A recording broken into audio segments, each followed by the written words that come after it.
is a battlefield. Man and machine locked in deadly combat. 1 second a pilot's the predator, next the prey. His gut instincts will determine if he lives or dies. From early biplanes to advanced jets, from machine guns to missiles. Using state-of-the-art computer animation, you're in the cockpit with history's greatest aces. Experience the battle, dissect the tactics, relive the dogfights.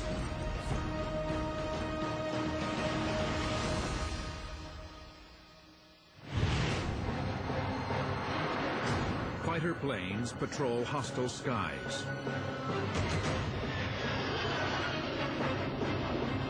At any moment, an enemy fighter can attack. The pilots have seconds to react. Seconds to live or become a fireball.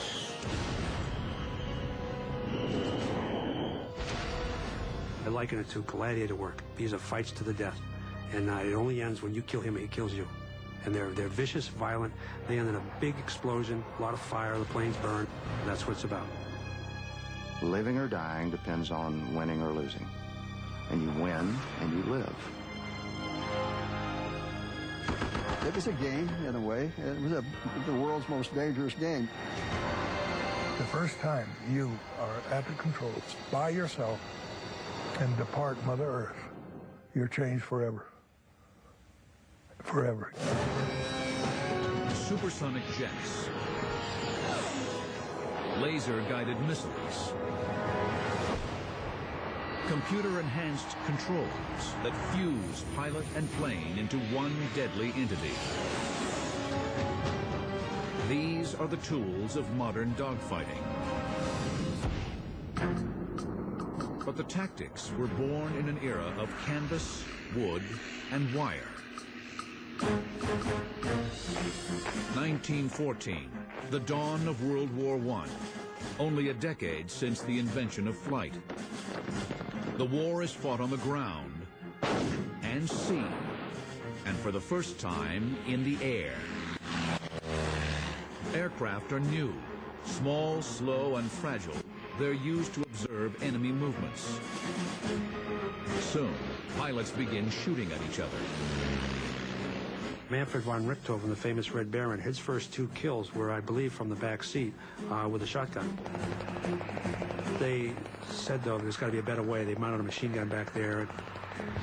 But the ideal place for guns is in the front of the aircraft. The pilot aims his plane and pulls the trigger. There's no way to synchronize the firing of the machine gun with the propeller. Pilots are shooting off their own props.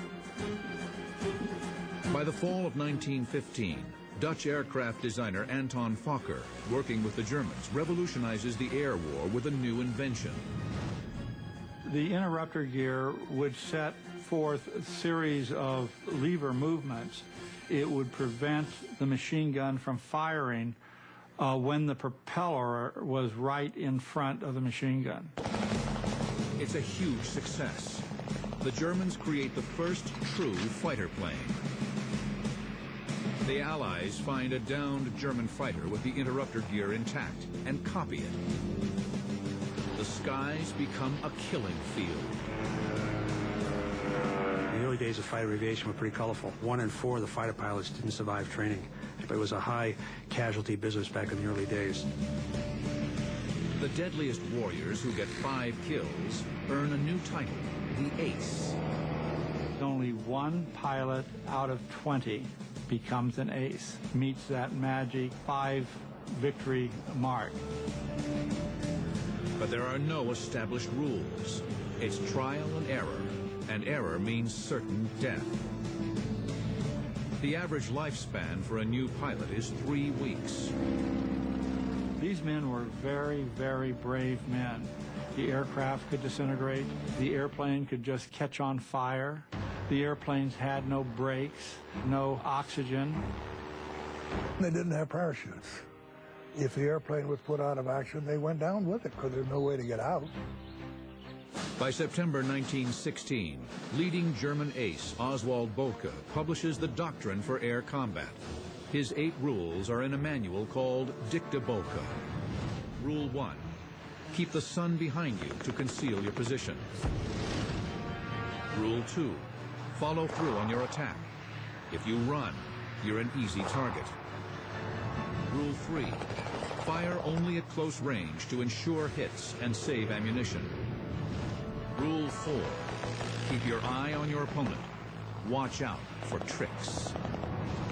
Rule 5. Attack from behind. The vulnerable 6 o'clock. Rule 6. If attacked, turn into your opponent. Force him on the defensive. Rule 7. In enemy skies, keep your line of retreat. Rule 8. Attack in groups with each plane targeting his own opponent. Pilots on both sides learn these rules quickly or die. In 1917, America enters the war without a fighter plane advanced enough for combat. They use French aircraft, like the powerful SPAD-13. Among the Americans is a world-famous daredevil race car driver named Eddie Rickenbacker. I went over with Pershing as a staff driver with the original contingent that went to World War I. Eager for action, he's quickly transferred to flight school. There are natural pilots and there are mechanical pilots. And there are those who are sort of in between. He was natural. Rickenbacker wins his first victory on April 29, 1918. By September, he's America's top-scoring fighter pilot with 8 kills, making him the ace of aces. He had a tremendous desire to be the leading ace and to fly fighters, and he knew he could do it. But the title Ace of Aces historically brought 2 things: fame and death. Captain Rickenbacker wrote, "The possession of this title brought with it unavoidable doom that had overtaken all previous holders.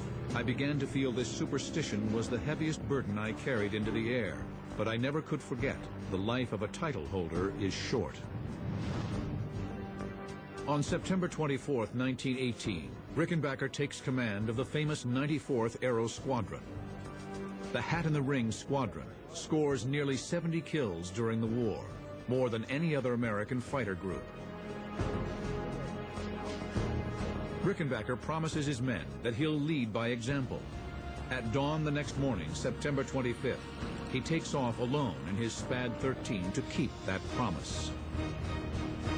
Now, you're in the cockpit with Eddie Rickenbacker, heading into his legendary dogfight, relived for the first time in state-of-the-art computer animation.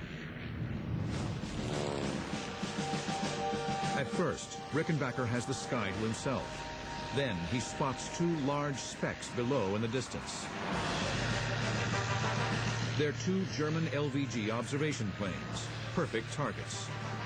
But they're not alone. Slightly behind and 1,000 feet above the LVGs are 5 lethal Fokker D-7 fighters. The Fokker D-7, without a doubt, was the best fighter plane of World War I. It had a very strong engine. It had low maintenance problems. The SPAD was a very good aircraft too.